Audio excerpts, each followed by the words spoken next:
नहीं बिलोकत बात भारी, निज दुख कर गिर रजसम रजसम जाना, मित्रक दर रजमेर सम।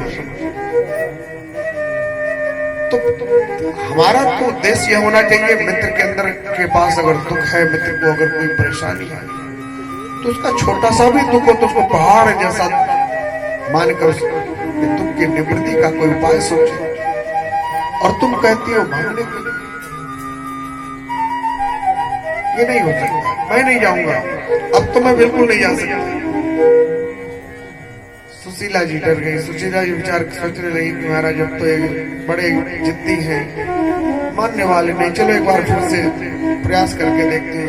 बोले महाराज ऐसा नहीं, हमारे कहने का मतलब ये नहीं, हमारे कहने का मतलब ये है आप उनसे कुछ मांगने मत जाओ।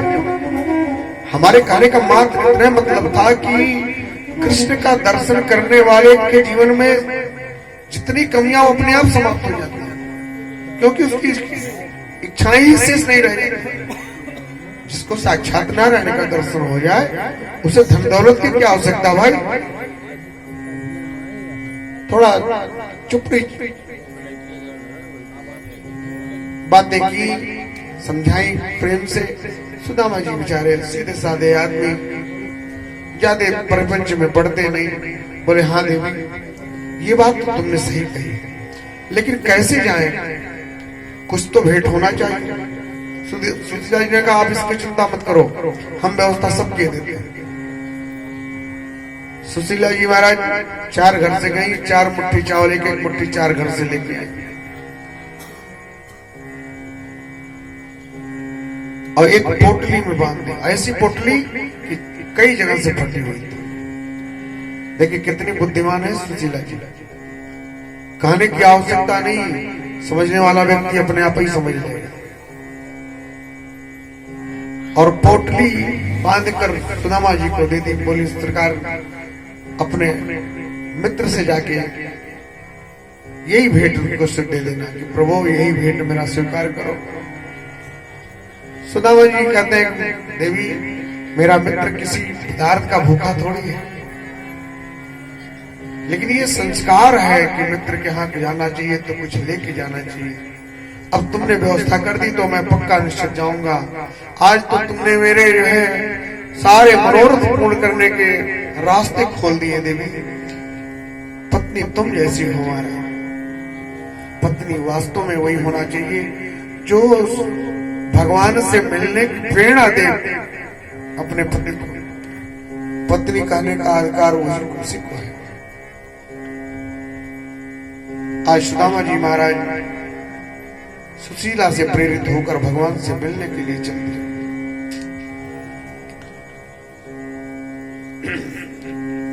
रास्ते में चलते जा रहे हैं।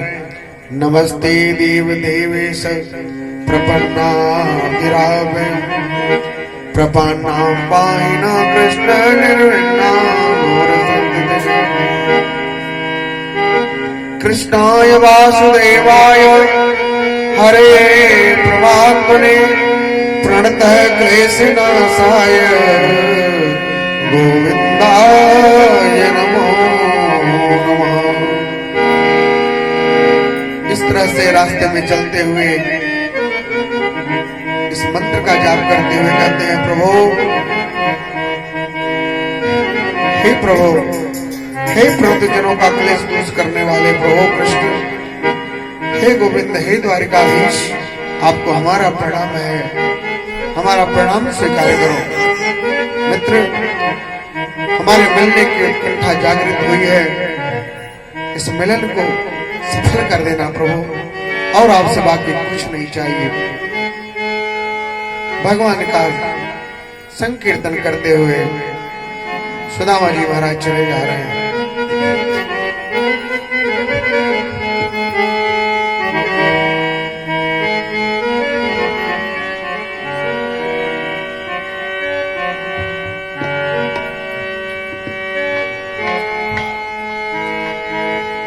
दूर नगरी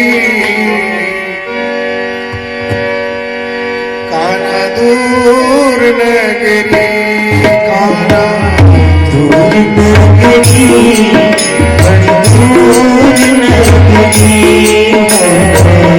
दूर नगरी बड़ी दूर नगरी कान्हा दूर नगरी बड़ी दूर नगरी दूर नगरी बड़ी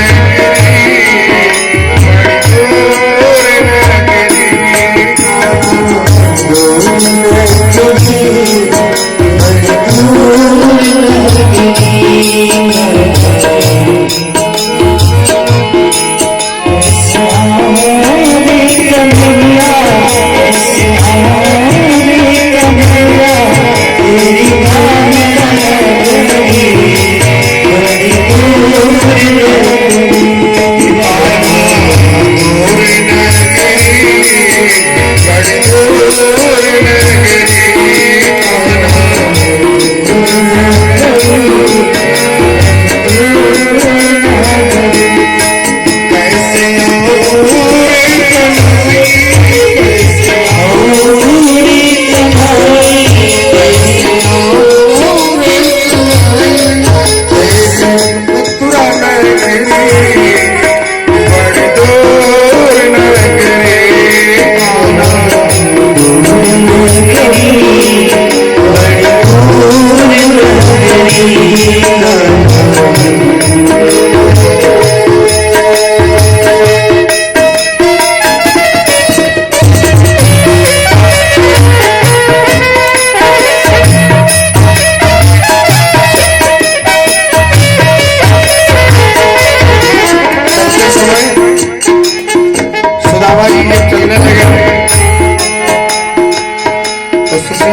स्वामी एक संदेश मेरा भी जरा बता देना। क्या कहती है? बड़ा सुंदर भाव है। एक मास दो पाक में दो ही एकादश होए, श्रो प्रभु दीन दयाल ने नित्य प्रतिदिन मोय। यही संदेश बताना कि महाराज एक महीने में दो एकादशी होती है, पर आपकी कृपा से तो हमारे घर में रोज ही एकादशी बनती है। द्वादशी का नंबर ही नहीं आता। दूर नगरी बड़ी दूर नगरी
चलते चलते बिल्कुल थक जाए, पाँव में कितने अनगिनत कांटे गड़ गए, फिर भी बेचारे चलते चली रहे हैं। जहाँ रात्रि हो जा रही है वही पेड़ के नीचे अपना आधा धोती बिछा देते हैं और सो जाते हैं। फिर उठते हैं, फिर चलने लगते हैं। बोले कन्हैया अब तो बुला दे, बिल्कुल चला नहीं जाता प्यारे।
सुदामा जी महाराज चलते चलते इतना थक गए कि एक वृक्ष की छाया में सो गए। अभी नींद पड़ी नहीं थी, तब तक देखा कि नदिया में से एक नाविक कोई अपनी नैया लेके आ रहा। भगवान को दया आ गई, भगवान ने नाविक का रूप धारण किया और नैया चलाते हुए सुदामा जी के करीब आए, आवाज लगाई, अरे भैया कोई पार कर चल वारो है क्या? सुदामा जी की भी हल्की हल्की नींद आ रही थी, दौड़ उठ पड़े जल्दी से। देखा तो नाविक नदी के किनारे नैया खड़े करके चिल्ला रहा। सुदामा जी भैया नेक रुक जाओ, सही भैया नेक रुक जाओ, हमारे हमको जानो है पार। सुदामा जी महाराज दौड़े दौड़े आए और जैसे नैया में चढ़ने को हुए भगवान परिहास सुन लिया। भगवान ने कहा, अरे बाबा ये नैया में चढ़ना है, उतरवाई भाड़ा वाड़ा तेरे पास है कि नहीं? ऐसे ही चढ़ने चले आए। अब तो सुदामा जी का मन मर गया हमारा। भगवान से मिलने के लिए इतना उत्साहित थे कि जैसे भाड़े की बात आई, सुदामा जी का मुंह लटक गया, मुरझा गया महाराज। बोले नहीं भैया, हमारे पास तो उतरवाई के नाम पर कुछ भी नहीं है, एक काम करो तुम जाओ, हमको नहीं जाना। लौट पड़े। भगवान ने फिर बुला लिया। अच्छा जी एक काम करो बाबा, ठीक है आके बैठ जाओ, कोई बात नहीं है तो बताना चाहिए ना, हमारे पास पैसे नहीं है, चलो आओ बैठो। भगवान ने गंगा पार करा दिया। बोले बाबा अब यहां से आप ट्रेन से चले जाओ। एक सज्जन से पूछा भैया अभी द्वारिका यहां से कितनी दूर है? बोले महाराज अभी तो आप कुछ चले ही नहीं हो, अभी तो बहुत दूर द्वारिका है महाराज, अभी तो आप केवल गंगा जी को पार किए हो, अभी तो यहां से बहुत दूरी है द्वारिका। सुदामा जी थक गए बिल्कुल मानसिक रूप से।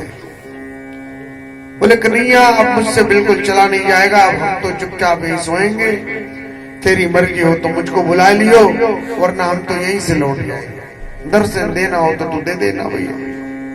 अयूं कह के सुदामा जी महाराज सो गए।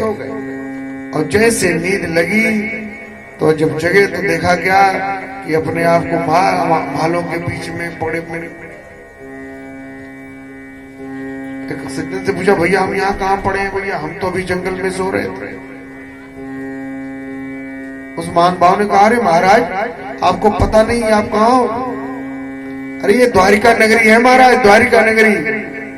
सुदामा जी महाराज चारों तरफ चक्कर बकर देखना प्रारंभ कर दिया। अरे अभी तो रात में मैं जंगल में था, द्वारिका में आ गया। कन्हैया तेरी बड़ी लीला है, तू कब क्या कर दे कोई ठिकाना नहीं। ज्यादा देखिए जो महापुरुष होते हैं, जो ज्ञानी होते हैं, वो ज्यादा दिमाग नहीं लगाते। भगवान के कर्म में कौन दिमाग लगाना भाई? वही है सोई जो राम रुचि राखा, को कर तर्क बढ़ा वही साखा। क्या फायदा मिलने वाला है? भगवान ने नैया पार करके पहुंचा दिया, जब गंगा पार करा दिया। भगवान को इच्छा हो गई, भगवान ने आपको सोए सोए उठा के द्वारिका में पहुंचा दिया। सुदामा जी उठ के जल्दी जल्दी खड़े हो गए, भैया तब तो बड़ा बढ़िया हो गया, अब तो हम द्वारिका आ गए, अब तो निश्चित है मेरे कृष्ण कन्हैया हमसे मिल जाएगा। एक राही से बोला भैया नेक जरा मेरी बात सुन लो। क्या बाबा क्या बात है बताओ सही। बोले भैया बताओ यहाँ या द्वारका में हमारो कन्हैया का घर कौन सा है? राही चकित हो गया, महाराज किसकी बात कर रहे हो? यहाँ कन्हैया नाम का तो कोई आदमी रहता नहीं। बोले अरे महाराज तुमको पता नहीं, मेरा कन्हैया बहुत बड़ो राजा है, तो द्वारिका को द्वारिकाधीश को कहते हैं लोग। बोले अरे महाराज ऐसे नाम ले रहे हो आप, हमारे सरकार का नाम इस तरह से लेते हो? हमारे सरकार का नाम ऐसे नहीं लिया जाता है, बड़े सम्मान से बड़े आदर से लिया जाता है। अच्छा भैया तो क्या नाम हो गया तुम्हारे मालिक का, तुम्हारे सरकार का क्या नाम हो गया? बोले महाराज बड़े विश्लेषण लगाए जाते हैं, अनंत श्री समलंग छत्रपति राजमूर्ति धर्म चक्रवर्ती सर्वेश्वरा सर्व संपन्न जगत प्रतिपालक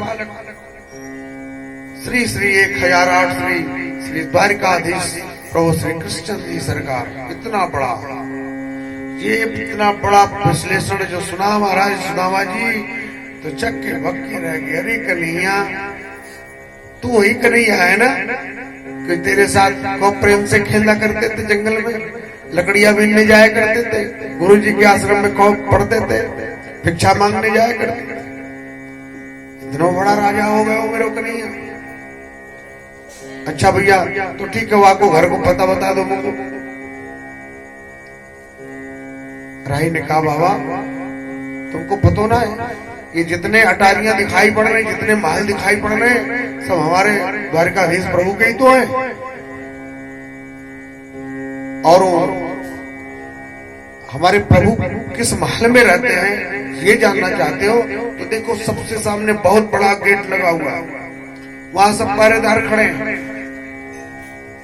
हमारे प्रभु उसके अंदर अब जाएंगे तो 7 ड्योढ़ी पार करने के बाद तब हमारे प्रभु का माल आएगा।